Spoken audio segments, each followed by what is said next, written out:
अब तक हमने सुना किस तरह से गांगजीबाई खासल खास ब्रह्मात्मा निजानंद संप्रदाय में शामिल होने वाले पहले सुंदर साथ धामधनी के स्वरूप को पूर्ण पहचान करने के बाद उन्हें घर लिवा लाए और बड़े प्रेम के से न केवल उनके परिवार बल्कि सभी सुंदर साथ की सेवा की। धन धन धन भाई की आत्म और धन धन गांगजी भाई, उस जीव को धन धन, उस आत्म को धन धन, उस वजूद को धन धन, उस घर को धन धन जहां धामधनी साक्षात श्री युगल स्वरूप किशोर किशोरी जू बैठे और आनंद बरसाया होगा इतने वर्ष लगातार। अद्भुत अलौकिक लीला हो रही है गांगजी भाई के घर, और गांगजी भाई की बहू अजबाई रोज अपनी बुआ, जो कि हरिवंश ठाकुर की पत्नी है, अजबाई की बुआ श्री महाराज के सबसे बड़े भाई की पत्नी की भांजी है, वे रोज आके क्या कहती हैं, अजबाई नित बातें करे दीदार धनी निर्धार, हम तो नित्य देखत हैं तुमहु करो दीदार, तुम हु करो दीदार। तब मेघबाई ने कही, अजबाई कहती है, बुआ रोज रोज हमारे घर कभी ब्रज लीला के बाल मुकुंद आते हैं, हंसते खेलते खिलकारियां मारते हुए बाल मुकुंद नजर आते हैं, सुंदर केश घुंघराले, बड़ी सी जूड़ी, उसमें लगा हुआ मोर मुकुट, मीठे नैन, हाथों में बंसी, और बड़े लाड प्यार के साथ जो उनके आगे भोजन परोसा जाता है, प्रसाद को जीमते हैं, उस माखन खाते हैं, माखन उछालते हैं, सखियों पर डालते हैं, अपने हाथों से औरों को औरगाते हैं। सुंदर अद्भुत अलौकिक ब्रज लीला, सुंदर शोभा, सुंदर अंगों के, रोज निज अंगों के दर्शन होते हैं। तो कभी रास बिहारी किशोर स्वरूप में आकर अपनी मनमोहक छवि नेत्रों से हमें मंत्र मुग्ध कर देते हैं, कभी मुरली की तान छेड़ते हैं, तो कभी मीठी मीठी बत्तियां करते हैं। सब अपनी पात्रता अनुसार कम ज्यादा पाते हैं। तो कभी परमधाम के 25 पक्षों का वर्णन इतना सुंदर तरीके से करते हैं, इतनी आवेश के साथ करते हैं कि वो प्रकट हो जाता है सामने। बुआ एक बार तो ऐसा लगा कि हमारे सामने ही जमुना जी लहलहा रही है और हम सब सखियां उनमें डुबकी मार कर आई, ऐसा अनुभव हुआ उनकी चर्चा में केवल कि किलकिलाती, छन छन छन खन खन खन करती, घन घन की आवाज करती जमुना जी सामने बह रही थी। और हम सब जो श्रोतागण, हम सखियां थी, जिनको परम धाम के नाम से पुकार पुकार के संबोधित किया देवचंद्र जी ने, उसमें सबकी डुबकी लगाई और होश आया तो वहीं के वहीं सत्संग में बैठे थे, सामने देवचंद्र जी मुस्कुरा रहे थे। ऐसी अद्भुत अलौकिक लीला हमारे घर में हो रही है। पूरा नवतनपुरी सुख ले रहा है, आपकी सुख से वंचित रहती है। अब प्राणाधार सुंदर साथ जी है ये कलयुग, ठीक है। कहते हैं ना, धर्म के 4 पांव हैं। सतयुग में जब सत्य पहला, दूसरा ध्यान, तीसरा दया और चौथा दान। तो जब सत्य गया तो सतयुग चला गया। जब लोगों ने ध्यान करना छोड़ा, ऋषि मुनियों ने जंगल खाली कर दिए, सब लौट आए शहरों की ओर, तो त्रेता चला गया। फिर ये द्वापर में जब ये महाभारत रची गई और निर्दयता के साथ अभिमन्यु का वध हुआ और अन्य उनका वध हुआ, तो जब दया भी गई, भाइयों में आपस में प्रेम दया गया, तो द्वापर भी गया। अब कलयुग है, इसमें सिर्फ दान रह गया, धर्म का आखिरी पांव। जिस दिन ये दान भी गया, धर्म पूरी तरह से समाप्त हो जाएगा। इसी ने बचा के रखा। इसलिए कहते हैं सुंदर साथ जी, हमें बहुत सावधानी के साथ चलना चाहिए। संग्रह जीवन में दुख लाता है और दान जो है वो सुख लाता है। अब इतना सुख जो अजबाई आकर बताती है, लेकिन कलयुग के प्रभाव के चलते मेघबाई, जो कि हरखबाई की आत्म है, की वासना है परम धाम की, परंतु कहती है अच्छा क्या ऐसा हो भी सकता है? क्या पता अपने ससुराल की बढ़ा चढ़ा के बात बता रही हो। जैसे आजकल आज नहीं होता, हम लोग कोई अपने सदगुरु का अपना उसका कोई बात बताता तो हम अपने मन में अपनी माया की बुद्धि से कहते हैं अरे काल्पना होगी, अरे ऐसे ही बात हो गया है, इतना थोड़ी सच होगा, बढ़ा चढ़ा के कह रहे होता है ना ऐसा। कलयुगी बुद्धि है, वैज्ञानिक बुद्धि है, संतर्क वितर्क वाली बात करते, सोचते ऐसा संभव ही नहीं, जो देखा नहीं हम मानते नहीं। लेकिन बहुत जिद करने पर मेघबाई ने कही जो गोवर्धन, मेघबाई जी ने कहा गोवर्धन तुम जाकर देखो। अब गोवर्धन जी कहते हैं खासल खास ब्रह्म सृष्टि है गोवर्धन, गुणवंती बाई की आत्मा है, लेकिन ये भी रूहें थोड़ी रिजिड होती हैं, आगे बढ़ने में ना थोड़ा सा टाइम लेती है, लेकिन फिर बढ़ती हैं तो पीछे नहीं हटती। तो गोवर्धन भाई कहते हैं भाई अब सत्संग में जाना पुरुषों का काम है। अपनी पत्नी पद्मा को कहते हैं तुम जाओ और देख कर आओ कि क्या इसमें सच्चाई है। तिन भी आए बातें करी मैं देखी लीला इत। ठीक है, सबसे पहले सौभाग्य मिला पद्मा को इस लीला के दर्शन की ओर आए और कहा अरे अजबाई तो कम बता रही थी, वहां तो और भी इससे ज्यादा सुख बरस रहे हैं। तब गोवर्धन गए जाए के लगे कदम, मैं शरण तुम्हारी आई है जगावने आत्म। किस लिए आए हैं गोवर्धन जी? देवचंद जी के चरणों में क्या कह रहे हैं कि मेरी आत्मा जागृत करो। हम किस लिए जाते हैं सदगुरु चरणों में या राज्य में? मंदिर जाते हैं, आश्रम में जाते हैं, तीर्थों में जाते हैं, किस लिए? मेरी बहू को बच्चा दे दो, मेरे बेटे की नौकरी लगवा दो। ये दो तरह से झूठ है। पहला, क्योंकि जो भी चीज बनती है और मिटती है उसे झूठ कहा जाता है। सत्य कभी ना बनता है ना मिटता है, तो ये मिट जाएगा शरीर। इसीलिए कहता हूं कि झूठ है इसका मोह मत करो, यही तुम्हें दुख देगा और मिट जाएगा अंत में। इसको तुम्हें किसी काम के लिए दिया, साधना के लिए दिया, साधन में लगाओ इसे, अन्यथा ये आज है कल नहीं रहेगा, झूठ है, मिट जाएगा। भाई गाड़ी सही रहते रहते मंजिल तक पहुंच जाओ तो समझदारी है ना, नहीं तो गाड़ी बदलते मंजिल बिल्कुल स्टार्टिंग से शुरू करनी पड़ती है, बड़ी समस्या। पहली। दूसरी बात, ये झूठ है, स्वप्न है। इसीलिए तो कहता हूं कि मेहनत करो आत्म जागृति में। अगर आत्म जागृत हो जाती तो महाराज जी की तरह मौज होती।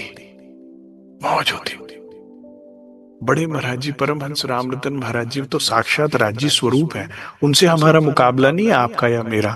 लेकिन रतन बाई तो पूरा कर लिया ना उसने अपना काम। क्या कर लिया? आत्म जागृति। जब तक नहीं होगा तब तक खेल चलता रहेगा सुंदर साथ जी, दुख चलता रहेगा, शारीरिक या मानसिक कुछ ना कुछ चलता रहेगा दौर। आप अपने अपने मन में विचारिए, चलता ही रहता है। क्यों क्यों चल रहा है? क्यों हम निजानंद संप्रदाय में आने के बाद भी, तारतम लेने के बाद भी दुखी हैं? क्योंकि आत्म जागृति नहीं। ये उद्देश्य बहुत इंपॉर्टेंट है, और माया इसको भुलाकर आपको मन्नतों में लगा देती है। ये मांग लो, वो मांग लो, इस तरह से मांग लो, उस तरह से मांग लो। लेकिन काम अभी बाकी है, आत्म जागृति, जिसके बाद हम तो हक में होंगे, मौज करेंगे। कहां बैठे? मूल मिलावे में। खेल में क्या आया? नजर और दिल, वो भी वहां मुड़ गई तो हमारा खेल खत्म। इस तन को राज्य टेक ओवर करेंगे और अपना काम कर रहे हैं, जो उन्होंने करना करते रहे वो। मैं अभी सेवादार हूं, सेवा कर रहा हूं, जितना समझ में आया आगे बात रखने की कोशिश कर रहा हूं। आत्म जागृति नहीं हुई, हो जाए तो काम बन जाएगा। ये गोवर्धन ठाकुर बोल रहे हैं तो हमारा भी यही स्वभाव होना चाहिए सुंदर साथ।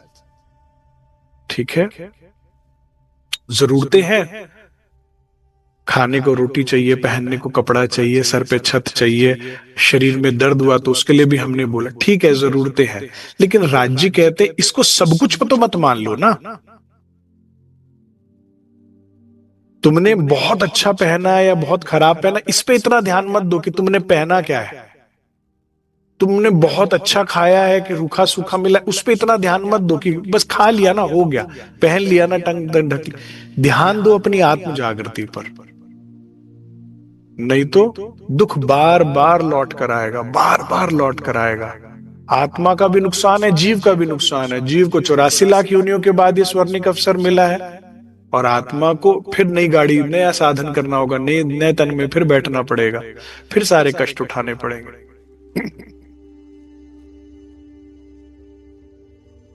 ये चौपाई याद रखिए। मैं शरण तुम्हारी आइया, गोवर्धन ठाकुर कहते हैं, जगावने आता हूं। ठीक है, हमारा भी यही भाव होना चाहिए सुंदर साहब जी, आत्म जागृति का। पहले मिलाप गोवर्धन का श्री देवचंद्र जी से, तहां श्री राज के दीदार की बातें करे घर में। अब क्या हुआ, वापस आकर गोवर्धन ठाकुर ने सबको बताया।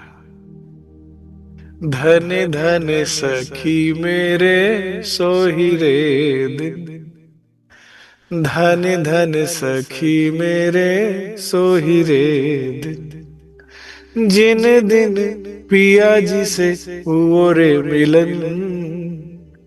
कह रहे वहां तो साक्षात राज्य दर्शन देते हैं, लेकिन असर अपना अपना है, जुदा जुदा है सुंदर साहब जी। ठीक है, जिसकी पात्रता जितनी बनी हुई है, जिसका मन जितना भजन भक्ति ध्यान में लगा हुआ है, उतना उसे, उसका शीशा क्लियर है, उतना उसे स्पष्ट वर्ण दिखाई दे रहा है। और जिसके मन में अभी माया की मैल चढ़ी हुई है, माया का छल चढ़ा हुआ है, माया का अभी संसार है हृदय में, तृष्णा है संसार, तो उतना ही दीदार उसे झिलमिल, शीशा वही है, किसी का साफ किसी का मैला, उसके अनुसार सबको अपना अपना कोई के किरण तो दिखी रही होगी। जब सामने देवचंद्र जी के बैठे हैं, कुछ पात्रता तो होगी, क्योंकि हम और आप जैसे भी तो थे जो वहां तक पहुंचे भी नहीं शायद, या पहुंचकर लौट गए, हमने कुछ लिया ही नहीं, तभी तो आज तक यहाँ बैठे हुए हैं। तो कहते वहां तो साक्षात पार ब्रह्म दर्शन देते हैं।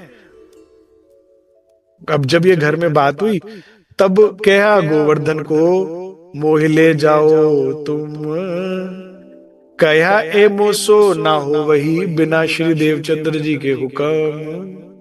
तो किसने किसको बोला लेके जाओ? श्री महाराज ठाकुर ने गोवर्धन ठाकुर को कहा, भैया ऐसा अलौकिक सुख बरस रहा है, आपने खुद देखा है? कहते हाँ, स्वयं पर ब्रह्म परमात्मा दर्शन दे रहे हैं, ब्रज रास और धाम के सुख दे रहे हैं, अलौकिक लीलाओं का वर्णन हो रहा है। मेरी आत्मा कद कद हो गई। तो कहते मुझे भी ले चलिए। अब ये उम्र क्या है इनकी? 12 वर्ष 2 महीने और 10 दिन। तो सोच रहे छोटा बालक है, वहां जाएगा हल्ला गुल्ला करेगा, शोर मचाएगा, अभी तो इसकी क्या आयु है, क्या समझ में आएगी इसको। तो रोज टालते रहते थे, मैं देवचंद्र जी से पूछूंगा, मैं बताऊंगा। एक दिन होते होते होते तब गोवर्धन के संग चले महाराज, तहां हाथ छुड़ाए के गए, तित रोए गिरे इनकाज। अब क्या हुआ? रोज टालम टाली कर रहे थे, श्री महाराज का निश्चय दृढ़ था।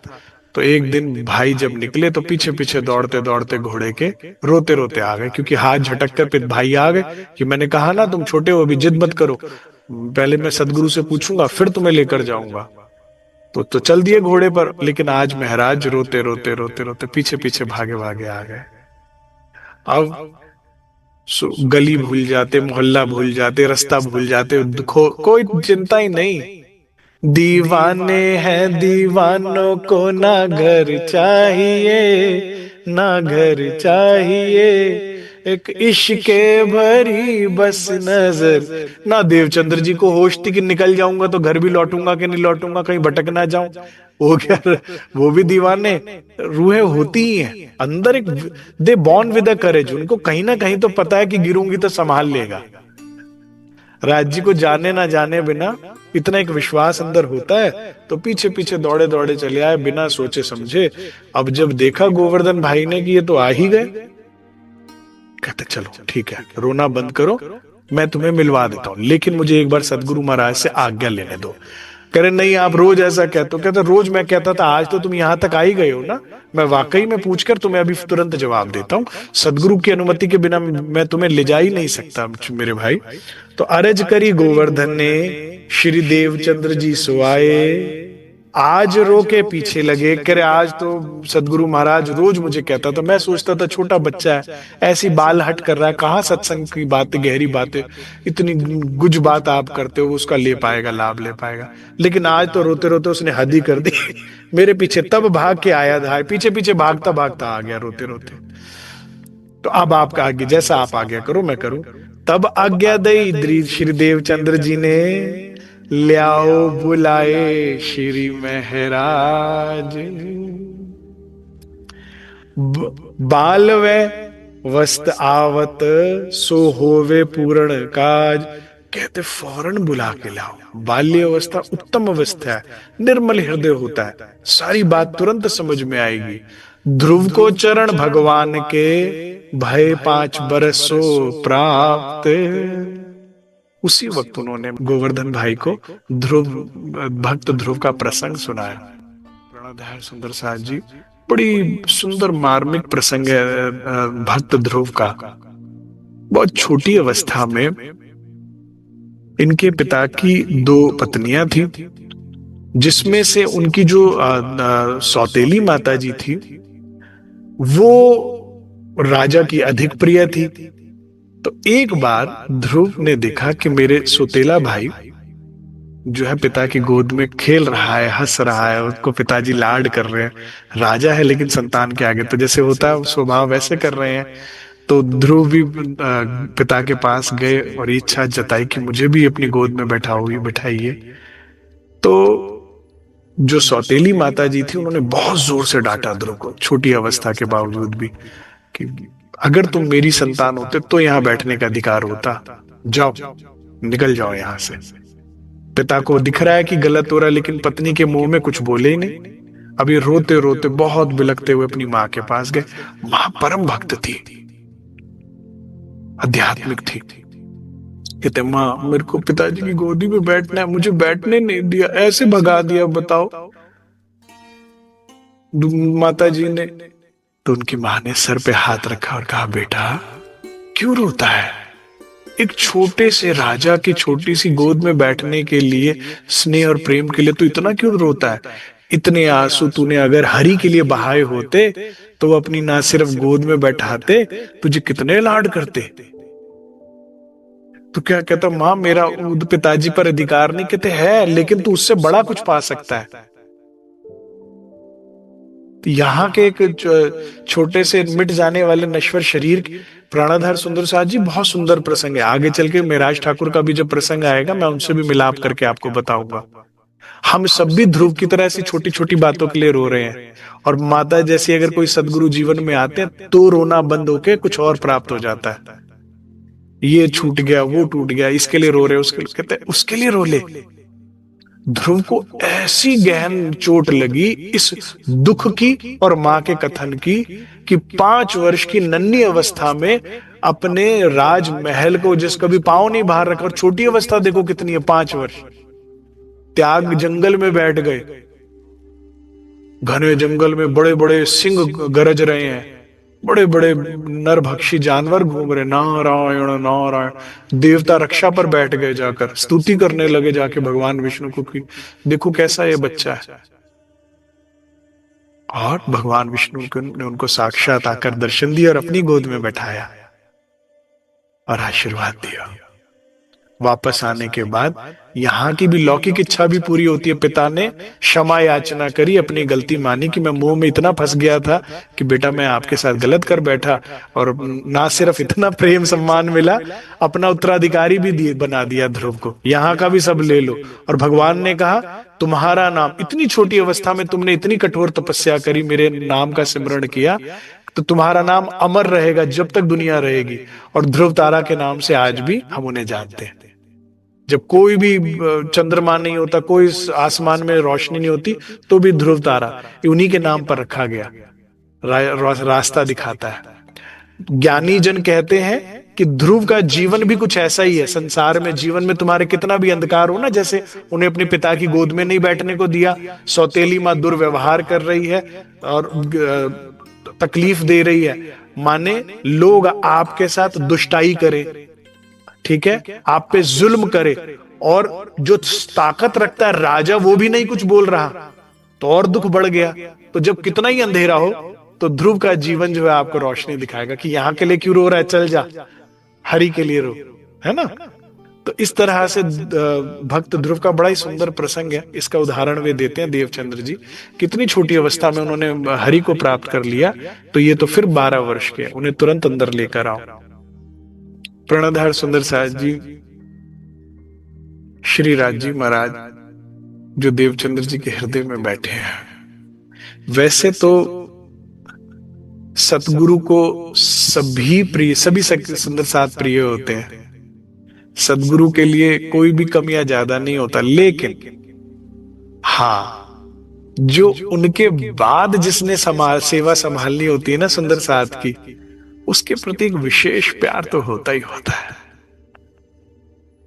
ऐसे ही नहीं, श्री जी साहिब ने पूरी वाणी में परम धाम वर्णन किया है, राज्य की बात करी, लेकिन एक पूरा प्रकरण छत्ता छत्ता छत्ता करके निकाल दी, क्योंकि उनके बाद राज्य ने हृदय में उनके बैठकर सुंदर साथ की सेवा करनी थी, और बहुत महान सेवा करी छत्रसाल महाराज जी ने। अमरेली मेमन सिर्फ किस लिए कहलाए, जब वो प्रसंग आएगा तो मैं बताऊंगा। तो बहुत ही सुंदर, बड़ा आनंद है कि मेरे बाद इंद्रावती के हृदय में युगल स्वरूप ने बैठना था, मेरे बाद जिसने सेवा संभालनी है, सुंदर साथ को संभालना है, मेरा उत्तराधिकारी आ जाए।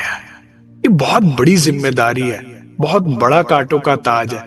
इसलिए भी शायद विशेष लाड और प्यार सदगुरु का मिलता है कि ले ले मेरे से जितना लेना है, बाद में तो कांटे ही कांटे हैं। धर्म के मार्ग में सुंदर साथ जी सेवा में बहुत दुख है, तकलीफ है, कांटे हैं।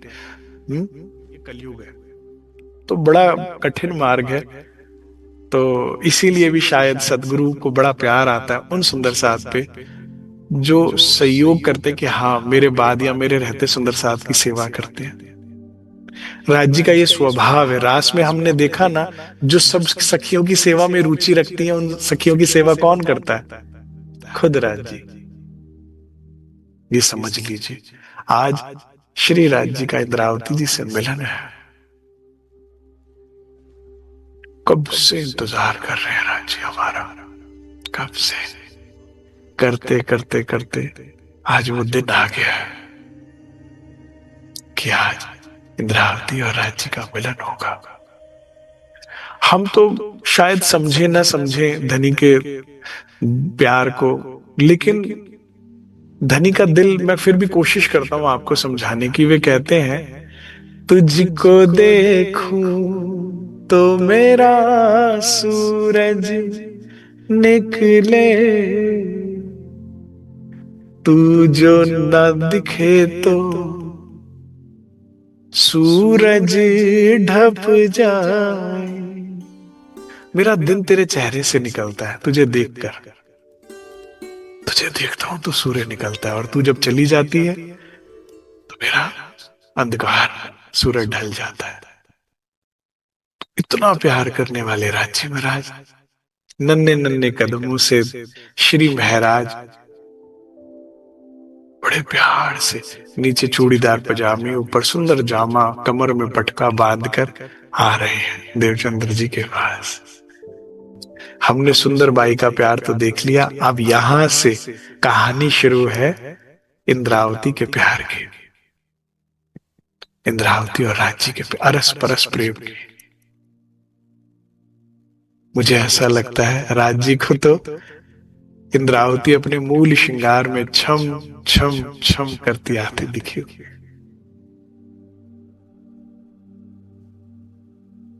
तब गोवर्धन श्री महाराज को लेकर चले साथ।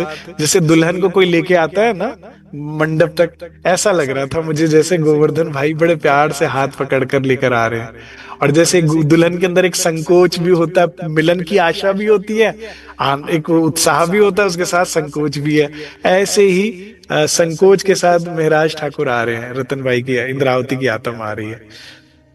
तब आए चरणों लगे।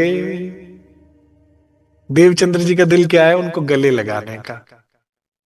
उन्होंने बाहें तो नहीं खोली लेकिन दिल था गले लगाने का। और लेकिन शिष्टाचार जो कहता है, सबसे पहले आते श्री महाराज ने चरणों में अपना शीश रखा। शीतलता, परम शीतलता। मुझे रास आ गया, मुझे रास आ गया, तेरे दर पे सर झुकाना, तुझे मिल गई है रूहें। दोनों का काम हुआ है, सिर्फ मेरा नहीं हुआ है, तेरा भी काम बना है। तुझे मिल गई है रूहें, मुझे मिल गया ठिकाना, मुझे रास आ, मुझे ठिकाना मिल गया, तुझे तेरी रूह मिल गई। क्या रस परस। तो दोनों को शीतलता मिल रही है। सतगुरु के चरणों में जब शीश निभा रहे हैं, छुआ रहे हैं श्री महाराज, तो रतन इंद्रावती कह रही आज से पहले ऐसा सुख कभी अनुभूति नहीं हुई। अभी एक वर्ड भी नहीं बोला उन्होंने, लेकिन इस दर से पहले कोई सब बेकार था, सब बेकार था। होता है, सबके साथ होता है, आपको भी पता होगा। नहीं, लेकिन दिल कह रहा था कि हाँ अपनी मंजिल मिल गई है, कहीं आ गए हैं, अब भटकाव खत्म हो गया, अब नहीं भटकना पड़ेगा सुख आनंद शांति के लिए। तो कितनी असीम शांति मिली होगी श्री महाराज को। और सुख देने में सुख पाने वाले श्री राजी महाराज को कितना सुख हुआ होगा। ये उनका सबसे प्यारा स्वभाव है, काश हमारा भी एक दिन बन जाए। सुख देने में सुख मिलता है उनको। जब भी हमें वो लाड करते हैं, प्यार करते हैं, दुलार करते हैं, हमारी कोई इच्छा मनोकामना पूरी करते हैं, तो ही उनको सुख है, नहीं तो कोई सुख नहीं है उनको। कहते जो सुख मेरी सैयन को, बस तो मुझे सुख होता है। और अगर वो दुखी है तो मेरे को सुख कैसा, फिर मैं दुखी हूं। तो चरणों से जैसे शीश निवा, या इंद्रावती की बैटरी चार्ज हो रही है और वहां से चार्ज करने वाले को भी अच्छा लग रहा है। हाँ, और ले और ले और ले और ले। सदगुरु भी नहीं चाहते कि जल्दी से शीश उठाएं महाराज। 12 बरस महीने दोए। कितनी सुंदर लीला है सुंदर साहब जी। ब्रिज में बालाजी बाल स्वरूप में थे, हम थोड़ी ज्यादा उम्र के थे, और उनको गलवैया डालते थे सबके बीच में, तो कितना सुख होता होगा है। कितने नन्हे से राजी बनकर आए हैं। आज इस बार क्या है, जितने भी राजी महाराज जितने भी तनों में बैठे हैं, क्योंकि बुढ़ापन की लीला है ना, ब्रिज बाल 11 वर्ष 52 दिन, रास किशोर किशोर स्वरूप स्वीट 16, और ये बुढ़ापन की लीला तो 40 के बाद ही मुख्यतः बैठक होती है राज जी की। तो राज जी इस उम्र के हैं और बाल अवस्था में देवचंद महाराज हैं, उनको गले लगा रहे हैं। कितना प्यार उमड़ता होगा रूह को इतनी छोटी सी अवस्था में देख के राज जी को। मुझे तो लगता है बहुत ही प्यार आता होगा। जब सिपाही भेष में भी आए होंगे और बाल स्वरूप देवचंद्र जी 16 साल के घर से निकले, वो कितना अच्छा लगा होगा उनको साथ लेकर जाने में। 12 बरस महीने दोए ता ऊपर 10 दिन, तब श्री देवचंद्र जी से मिले उन पहचानी मोमिन। पहचान लिया, ये तो खासल खास इंद्रावती की आत्मा है। जब सामने से चल कर आ रहे हैं, इससे पहले देवचंद्र जी को आभास नहीं है, हर आए सुंदर साथ का वेलकम है राज्य का आदेश से, लेकिन सामने आए महाराज, सामने आई इंद्रावती, और यहां कौन आ गए, कौन आ गए, श्रीराज। टेक ओवर करते थे ना राज्य महाराज। जब राज्य टेक ओवर करते थे तो देवचंद्र जी को भी आभास नहीं रहता था अपना, कोई सुध नहीं रहती थी। इसीलिए जब सुंदर साथ से जागने के लिए पाती लिखवाई, कहते जब राज्य आए तो मुझे दे देना, तो मुझे ही देना, लेकिन कब वो राज्य तक पहुंचेगी चिट्ठी। तो ये अब यहाँ आ गए श्री राज। अब ये सुंदर मिलन हो रहा है राज जी और इंद्रावती का। मिलाप श्री देवचंद्र जी से सोहबत श्री जी साहेब, संवत 1627 में 1687। जो सुंदर सा नोट्स बना रहे हैं वो लिख ले। 12 बरस मास दोए, ऊपर भय दिन 4, तब से मिलाप का बातून हुआ विचार, आए के चरणों लगे। कल्पना कीजिए, बड़ा अच्छा सुंदर विशाल तखत है, उसके पाए हैं सिंहासन जैसा है, जहां श्री देवचंद्र जी बैठे हैं। छोटी सी चौकी आगे लगाई गई है, जहां पर छोटे से श्री महाराज, 12 वर्ष का बच्चा कितना छोटा होता है ना, ऐसे मासूमियत के साथ सामने बैठे हैं। और श्री देवचंद्र जी पूरे लाड के साथ झुककर उनसे बातें कर रहे हैं, क्योंकि फुसफुसा के सारी बात देनी है, किसी और की पात्रता है नहीं। तो और श्री महाराज सुन रहे हैं। आज गांगजी भाई कह रहे हैं, वाह भाई, आज जो बात चल रही है, लीला चल रही है, आज से पहले कभी देखी नहीं। देख रहे कि लाड कुछ और है, चेहरे पर नूर कुछ और है, प्रेम कुछ और है। और यहाँ गोवर्धन ठाकुर कह रहे मैं लाने नहीं वाला था, और ये तो दोनों एक दूसरे को छोड़ नहीं रहे। जैसे कब के तड़प रहे हो मिलने के लिए दोनों ही। आज सारा सुंदर साथ एक तरफ, राज जी कह रहे हैं बस भाई आज इंद्रावती और मैं सब बैठे हुए हैं कि कुछ सुनने को मिलेगा। इतनी धीरे धीरे बोल रहे हैं तो इतने समीप बैठे को भी नहीं सुन रहा। कह रहे हाँ हाँ आप प्रसाद वगैरह लीजिए, मैं अभी बात कर। बोले दोनों की अरस परस। और क्या किया, तभी दई निध तत्खिन हृदय मिने, आए बैठी जागृत बुद्ध। बात करते गए करते गए करते गए, चलती गई और सारी जागृत बुद्ध दे दी। जागृत बुद्ध का मतलब क्या होता है सुंदर साज? जागृत बुद्ध को समझने के लिए आपको स्वप्न की बुद्ध को समझना पड़ेगा। मैं बहुत इजी एग्जांपल से समझाता हूं, समझ आ जाएगी बात। हम जब सोते हैं जब स्वप्न में हमने देखा कि हम बॉम्बे में हैं और मेरा नाम राहुल है। जब हम सपने में होते हैं तो हमें अपने घर का एड्रेस याद होता है, हाँ कि ना? सपने में कहाँ एड्रेस याद होता है? मैं जैसे दिल्ली में रहता हूं, मैं सपने में गया, सपने में मुझे याद है मैं दिल्ली रहता हूं? नहीं ना। क्या आपको अपना मोबाइल नंबर याद होता है सपने में? अरे नया घर, नया परिवार, नए माता पिता, नया सब कुछ होता है। स्वप्न में केवल स्वप्न जितनी बुद्धि होती है आपके पास कि हाँ ये मेरे माता जी, तो सपना कितना ही लंबा चौड़ा घूम कर आया फिर आप पहचान जाओगे हाँ ये मेरी माता जी है। होता है ऐसा?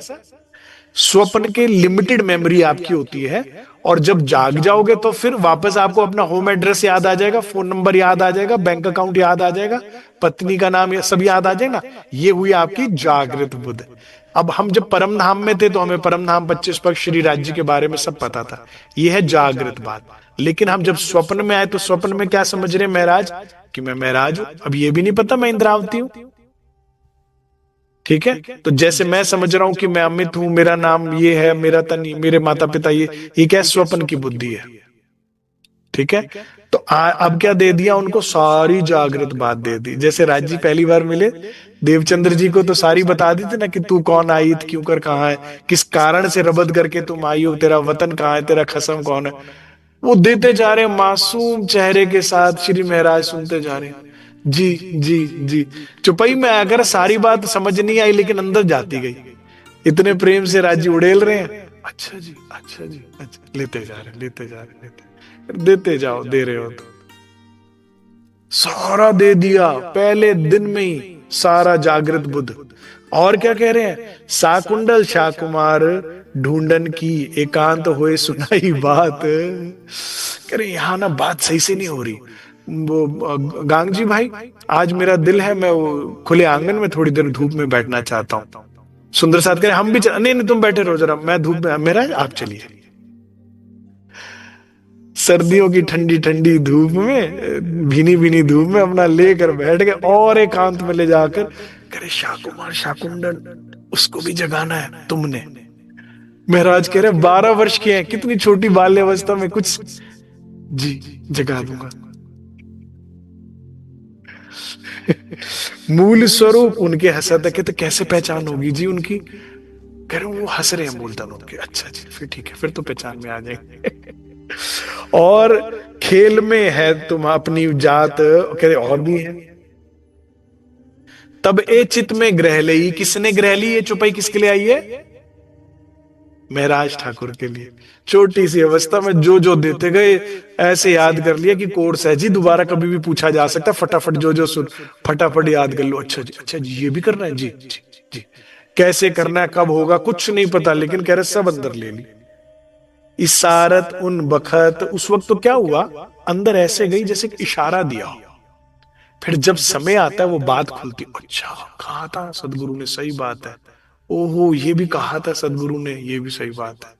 मेरे उन्होंने ये कहा है तो सच्ची कहा होगा। वो और आकर जूता मार रहे हैं, वो कर रहे हैं।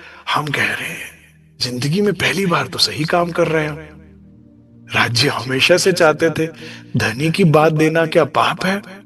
सुंदर साथ को ऐसी बात देना जिससे उनके हृदय में प्रेम उपज जाए, झूठ के दुख खत्म हो जाए, क्या बुरे करे? हाँ है। तो फिर समझ में आया, समय आने पर सदगुरु के शब्द सुनते तो पहले हैं, बाद में पता लगता ओहो ये है। कर बस इतनी तो गलती हुई, सुंदर साथ को सच बात देनी शुरू करी। करे इसलिए तो जूते पड़ रहे, लेकिन खाएंगे क्या करें, क्योंकि सच नहीं बोलता तो वो जूते मारता है, और सच बोलता हूं तो ये जूते मारते हैं, लेकिन मुझे तो उसी की चिंता है ना, तो फिर भी दे रहे थे। तो अच्छा ये होता है, खेल है, खेल है। क्यों? माया से सीधी लड़ाई है आपकी। माया कहती भाई पहले तो फाउल तुम ये कर रहे हो, तुम निकल रहे हो खुद।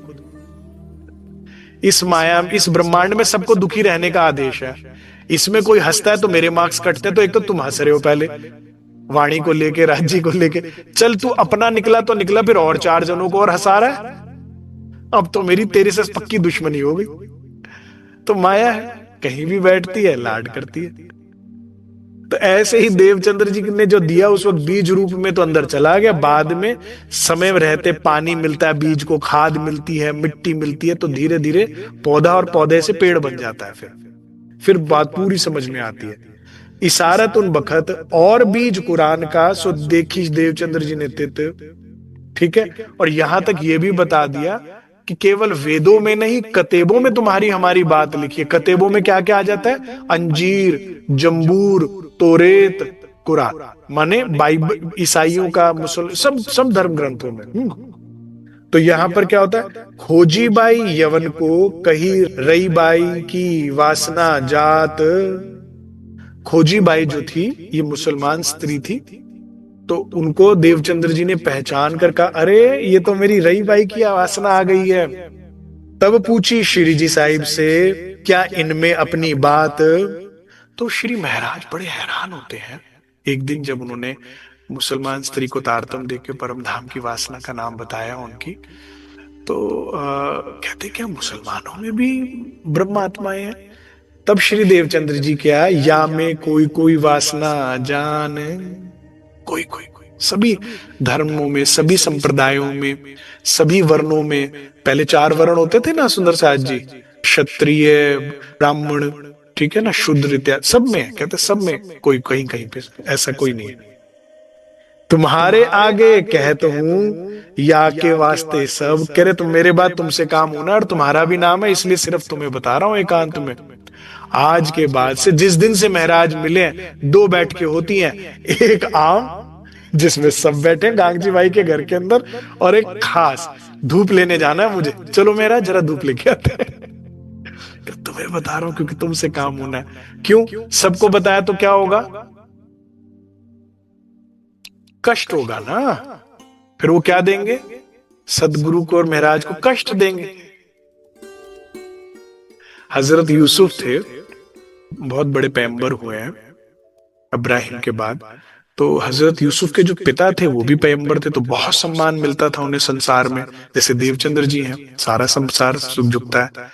तो एक दिन उनके पिता ने बताया, उन यूसुफ को सपना आया, हजरत यूसुफ को सपना आया कि पिताजी मैंने देखा कि आज मेरे आगे सूरज और चांद दोनों सजदा कर रहे थे, और उसके साथ 10 के 11 सितारे भी मुझे सजदा कर रहे थे। इसका क्या मायना है?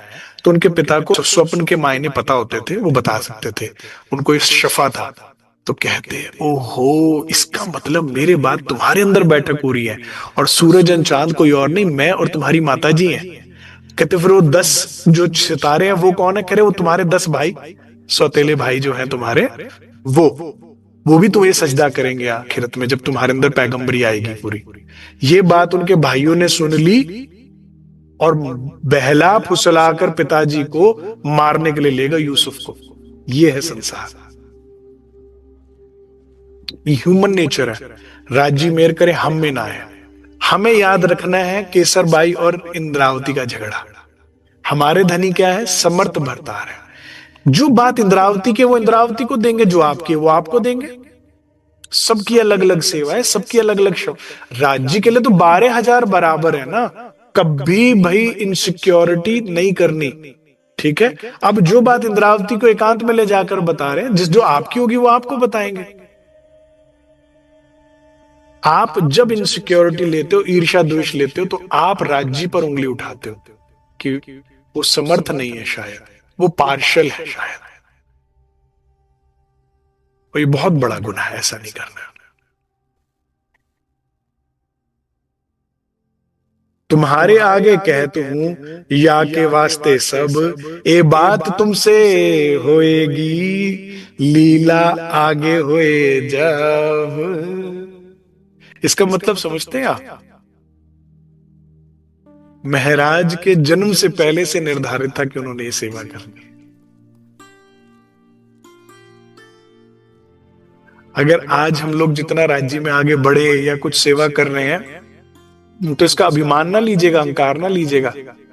पहले आया हके दिल में, फिर आया हादी, फिर तुम्हारा दिल हुआ। तो उसने दिल में ले रखा था।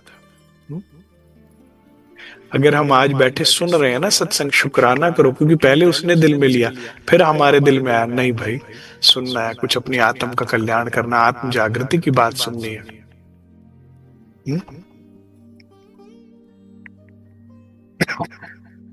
और इशारते कई धाम की, सो सुन के ग्रही लई तब।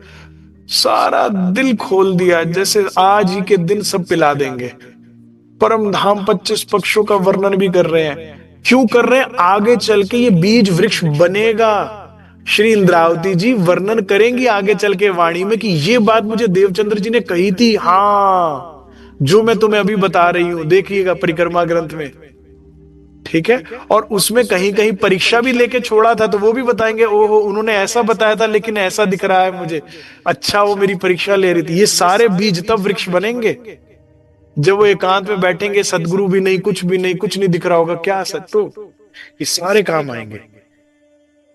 जिन्ना अंदर इश्क समाना, ओना नहीं पच जाना। सब एक साथ नहीं पचा पाओगे। जितनी बातें मैं 1-1.5 घंटे में राज्य जो हमें देते हैं, आप क्या सोच रहे हो सारे पचा लेते हो? नहीं। लेकिन क्या क्या समय खराब हुआ? नहीं। ये बात आज नहीं तो कल, कल नहीं तो परसों काम आएगी। जब वो स्थिति आएगी तो ये बात भी खड़ी होगी आपको कि ये कहा था धनी ने, अच्छा इसका ये मायना है, और आप उस समस्या से। क्विक क्वेश्चन, श्री महाराज ठाकुर और देवचंद्र जी का मिलन कब हुआ है? 1687। अभी 12 वर्ष और ऐड करोगे तो 24 बनेंगे। इससे भी कैलकुलेट करोगे ना तो आपको आ जाएगा 24 ईयर्स आ जाएंगे, निकल जाओगे।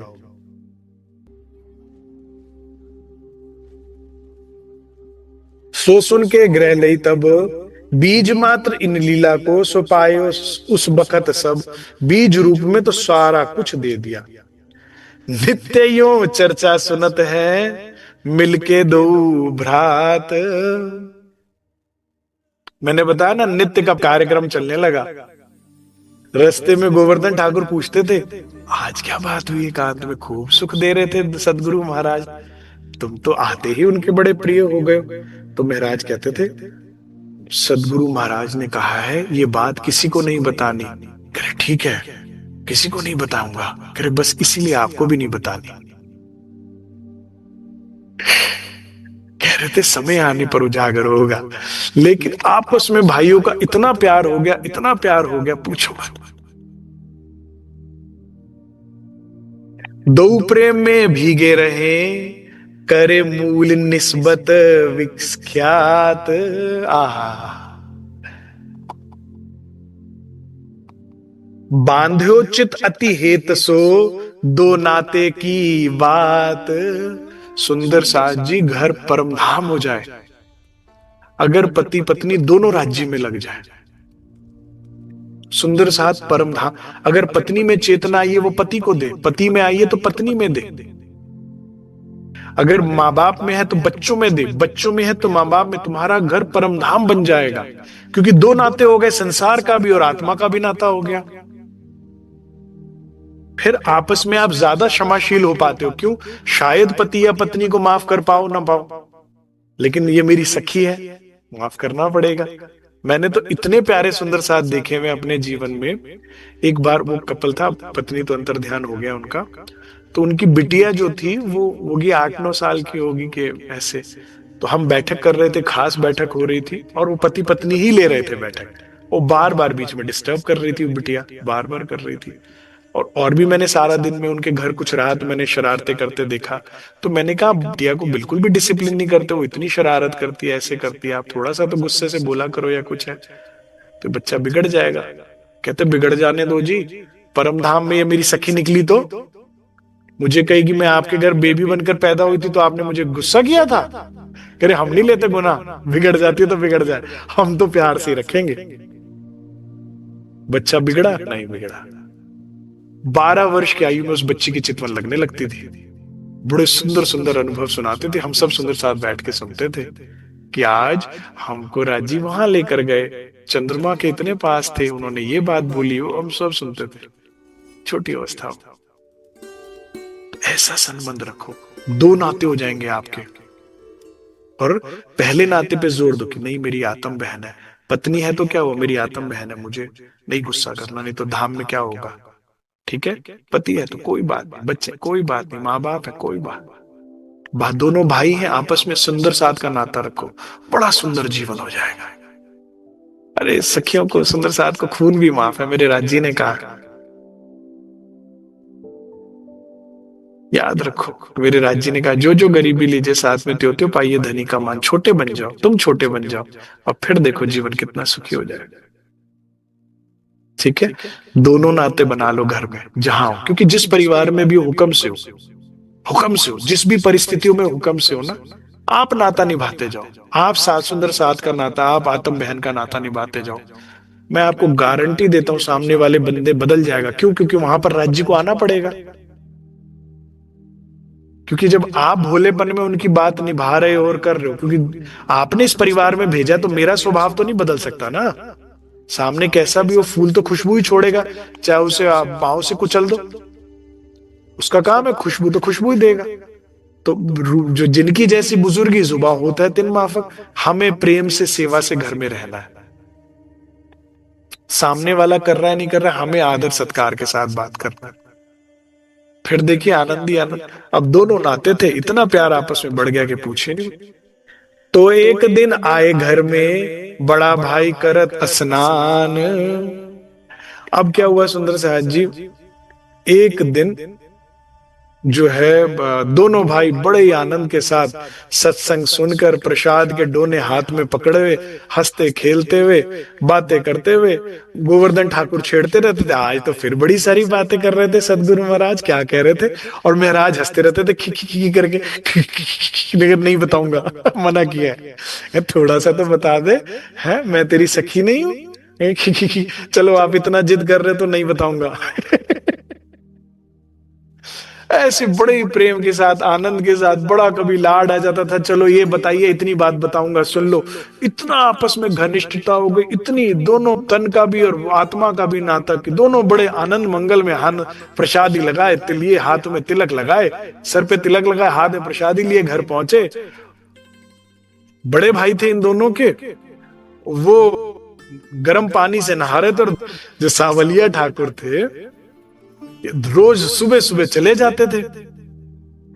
गांगजी भाई ने थोड़ी सिर्फ सेवा करनी थी, बारियां लगती थी हर रोज 4 सुंदर साथ की। देवचंद्र जी को उठापन करना, झीलना कराना, श्रृंगार कराना, और 4 सखियां रसोई में आ जाती थी रोज, उनके भोजन प्रसादी में सहयोग करना। ऐसे बदल बदल के सब सुंदर साथ में 313 आत्मा ने बहुत सुख लिया। तो अब ये सुबह सुबह चले जाए रोज के रोज, ठीक है। और इंद्रावती खासल खास ब्रह्म सृष्टि, उनको कोई मना ही नहीं है। और सिर्फ इतना थोड़ी, आगे कष्ट कितना है सुंदर साथ जी। अभी आगे जुदाईगी हो जाएगी, 9 बरस की जुदाईगी, तन के रहते हुए बनाना है, क्या करे। तो लेकिन जब साथ है तब तो प्यार करेंगे ना, जिसको आगे का पता है नहीं। मुझे ऐसा लगता है सुंदर साथ जी, जब श्री महाराज को भेजा होगा ना देवचंद्र जी ने अरब यात्रा पे, अभी आगे आएगा, तो देवचंद्र जी जब महाराज नाव में बैठे होंगे ना, तो उनकी आंखों में आंसू होगा। उन्हें पता होगा ये अंतिम मुलाकात है।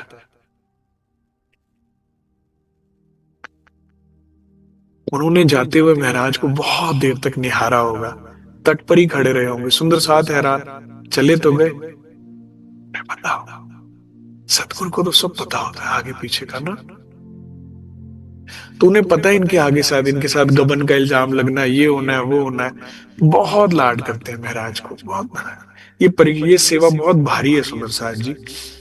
इसमें तो लाड मिलता भी फिर राज्य का उतना ही है, ये फायदा भी हो जाता है। इसीलिए इसीलिए तो कोई कूदता है इस सेवा में, जिसको लालच पड़ जाता है राज्य के प्यार का। तो खूब मिल रहा है। अब यहां तो प्यार मिलेगा सुंदर साथ में, तो घर में क्या मिलनी है, दूसरी वाली प्रसादी।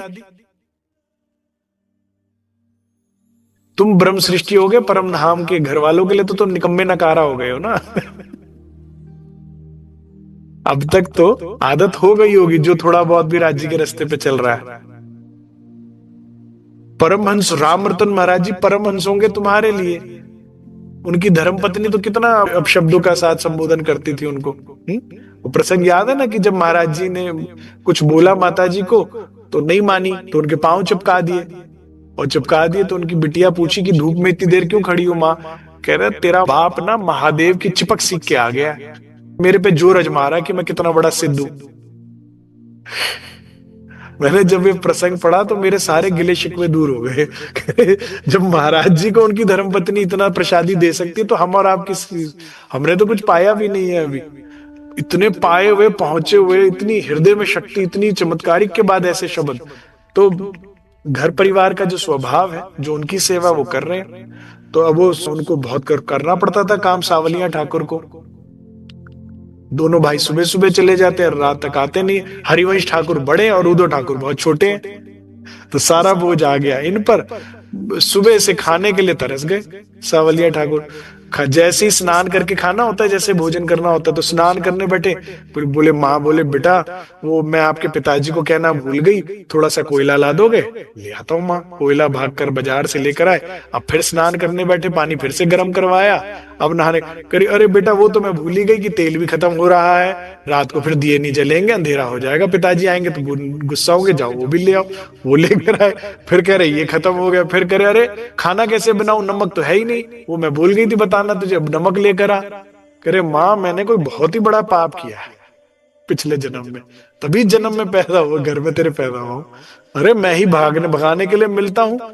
बड़े भैया तो चले जाते पिताजी के साथ वजारत के लिए, सीखने के लिए। ये दोनों छोटे भाई सत्संग में लगा दिए तुमने, उनको कुछ कहती नहीं। वो सबसे छोटा वाला बहुत छोटा, मैं ही सारे घर का करता। तो बड़े ही तमके हुए बैठे हुए थे स्नान करने के लिए, जैसी मस्ती में। यार इन्हें तो कुछ पता ही नहीं, इनका तो अपना धनी श्री श्यामा श्याम अपना वासा है निज धाम। इनका तो आनंद चल रहा था। ये तो जीवन में, क्योंकि जब आप पहली बार राज्य में लगते तो आपको लगता है पहली बार तो मैं सही कर रहा हूं, जीवन में गलत कैसे हो गया कुछ। प्रसादी मिलेगी तो पता लगेगा। कहा तुम बिगड़े दो भाई, करे आओ भक्तराज आओ, तुम दोनों बिगड़ गए हो, बाबा जी बनने की तैयारी चल रही है तुम्हारी, और तुम्हें बिगाड़ने वाला है वो गांगजी भाई और उनका गुरु जो देवचंद्र आया है। भय काम काज के अनजान, करे तुम्हें कोई काम ही नहीं सूझता घर में है, सुबह से लेकर रात तक बस सत्संग सत्संग सत्संग। गांगजी भाई के घर जा रहे हैं, जब पूछो कहां गए, गांगजी भाई के घर बैठे। सो सोहबत गांगजी से और गुरु सोहबत, करे उनसे बिगड़े हो तुम। चिंता ना करो, तुम्हारा इलाज करता हूं, आने दो आज पिताजी को। दोनों को निकाले शहर से, तब तुम सुधरो इत। कह रहा अभी पिताजी को क्या के आज ही निकलवाता हूं। कह रहे क्या बोले आप भैया? कह रहा देवचंद्र और उसको, सदगुरु के लिए देवचंद्र, तलवार कहां है? भागे अंदर दोनों, और समझ गए कि मृत्यु आ गई आज। तो ये तो शुक्र मनाओ कि उनके इंस्टिंक्ट अच्छे थे सावलिया ठाकुर के, कि अंदर भागे क्यों है ये। तो सावलिया ठाकुर भागे माता जी के पास रसोई में। कह रहे मां सब्जी काटना छोड़, बेटे को बचा, नहीं तो आज हम गए। पीछे छुपे मां के जाके सावलिया ठाकुर दोनों भाई तलवार लेकर आए। कह रहे जो बोल रहे थे वही एक बार और बोलो। मां कह रही क्या हुआ बेटे? कहते सदगुरु के लिए ऐसे शब्द आप हमें बोलते, हम आपके छोटे बोलते क्या पिटाई भी कर देते तो कुछ नहीं कहते, उफ भी नहीं करते हम। आपने हमारे परमात्मा तुल्य सदगुरु के लिए ऐसे शब्द बोले। देवचंद्र को निकाल देंगे, पता है वो कौन है, कितनी बड़ी शख्सियत है, उनके लिए ऐसे शब्द आज नहीं बचते। एक भाई इधर से दौड़े, एक भाई उधर से दौड़े, वो पीछे छुपे मां बचा ले बस आज तो। पिताजी के आने तक बचा के रखा उन्होंने। करे बेटा रसोई में बैठ, बाहर बैठे तलवार लेके। शाम को पिताजी आए कचहरी से। करे भाई आज ये क्या हुआ था? घर जो है युद्ध का मैदान क्यों बना हुआ है? बॉर्डर के इस पार 2 सिपाही तलवार लेके बैठे, बॉर्डर के उस पार माता जी बैठी हुई है बचाए हुए। करे भाई ऐसे ऐसे बात हुई है। माता जी ने सारी बात समझाई। करे पहले तो बेटा तुम अस्त्र शस्त्र त्यागो, मिल के बैठ के बात करते हैं क्या हुआ। करे पहले दोनों भाइयों की बात सुनी, बॉर्डर के इस पार के लोगों की कि क्या हुआ था, फिर उधर गए। करे तुमने ऐसा क्यों बोला? करे ऐसे ऐसे बोला, सारा काम मुझे करना पड़ता है पिताजी, बताओ मेरी क्या गलती है? बड़े भैया आपके साथ चले जाते हैं, ये दोनों सत्संग में चले जाते हैं, मैं ही सारे घर का काम करने के लिए बना हूं। पिताजी बहुत समझदार थे, बड़ी शांति के साथ सारी बात सुनी। क्या बेटा वो बच्चे भी गलत नहीं कर रहे, सत्संग में ही जा रहे हैं, बहुत अच्छी बात है, आध्यात्मिक में लगे हुए, तुम्हारा भी कष्ट गलत नहीं है कि तुम्हें सारा काम करना पड़ता है, कोई बीच का रास्ता निकालते। दोनों भाइयों को बुलाया, बड़े प्यार से समझाया कि देखो भाई एक काम करते हो,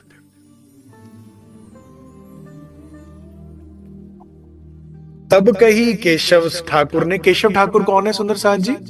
पिता का नाम, जिन्होंने नहीं लिखा नोट्स में लिख लीजिए, ठीक है। केशव ठाकुर पिता है। जिनकी तुम चर्चा सुनात।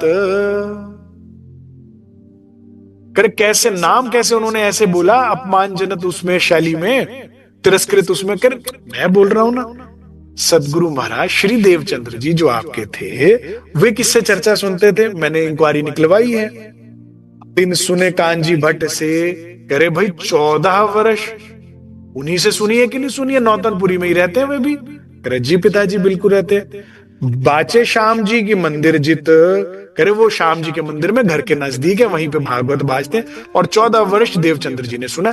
इनको तो कुछ ही वर्ष हुए सत्संग करते हुए, वो तब से कर रहे हैं, और 14 साल।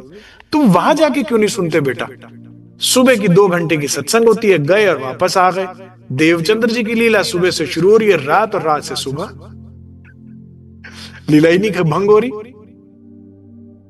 ना आए का टाइम का पता, ना गए का टाइम का पता है तुम्हारे।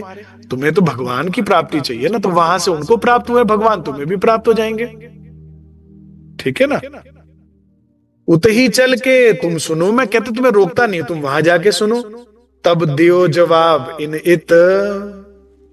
तो दोनों भाइयों ने कहा पिताजी आपकी जो आप बात बोलो वो सर मत्थे है, ठीक है, आप जैसा आदेश करेंगे मैं वैसा ही, हम वैसा ही करेंगे दोनों भाई। एक काम करते हैं, हम उनके पास चलते हैं और हमारे भागवत के कुछ प्रश्न हैं, अगर वो उन प्रश्नों के उत्तर दे दें तो बस कल से वही सुनेंगे। पिताजी ने कहा तो काम बन गया। अब कांजी भट्ट से ऐसी कौन सी भागवत है जो भेद होगा, रहस्य होगा, जो बच्चे पूछ लेंगे और नहीं पता होगा?